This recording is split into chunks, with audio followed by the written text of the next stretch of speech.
तर धन्यवाद मोदीजी नंतर आता भाजपचं धन्यवाद देवेंद्रजी अभियान सुरू होते। गृहनिर्माण संस्थांसाठी घेतलेल्या निर्णयांच्या पार्श्वभूमीवर हे अभियान राबवलं जाईल।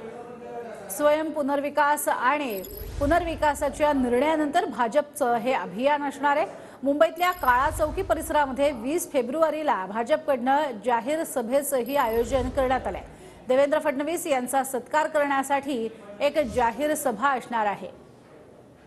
वचनपूर्तीसाठी कशा पद्धतीने अपेक्षापूर्ती झालेली आहे आणि म्हणूनच धन्यवाद देवेंद्रजी हे अभियान राबवलं जाते। 20 तारखेला विशेष कार्यक्रमाचं आयोजन हे काळा चौकी परिसरामध्ये करण्यात आलेलं आहे आणि या कार्यक्रमाच्या माध्यमातून गोरेगाव नेस्को येथे झालेल्या मुंबईकरांच्या गृहनिर्माण सहकार परिषदेतील स्वयं पुनर्विकास आणि पुनर्विकासासाठीच्या वचनपूर्तीबद्दल आणि अपेक्षापूर्तीबद्दल धन्यवाद देवेंद्रजी असं हे अभियान आहे।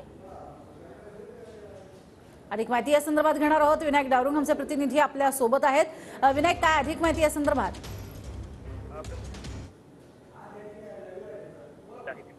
आपल्याला पाहायला मिळाली होती। आता मुंबईमध्ये मुंबई भाजपच्या वतीने धन्यवाद देवेंद्रजी अशी कॅम्पेन जी आहे ती अभियान राबवलं जाते।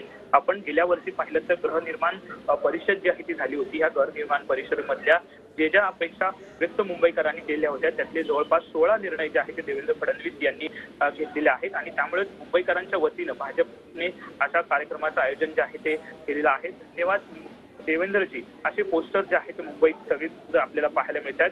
पुनर्वसनाचा प्रश्न असेल किंवा स्वयं पुनर्वसन असेल, मुंबईकरांचा जिव्हाळ्याचा प्रश्न आहे आणि तो कुठेतरी देवेंद्र फडणवीस यांनी सोडवलेला आहे आणि यासाठीच काळा चौकीमध्ये 20 तारखेला जाहीर सभेचं आयोजन जे आहे ते केलेलं आहे। शिवसेनेचा हा बालेकिल्ला आहे आणि याच बालेकिल्ल्यामध्ये या सभेचं आयोजन केलं आपल्याला पाहायला मिळत आहे। नक्कीच धन्यवाद संपूर्ण माहितीसाठी विनायक। आपण बघतोय कशा पद्धतीने मोठाले फ्लेक्स जे आहेत ते या संपूर्ण परिसरामध्ये लागलेले आहेत।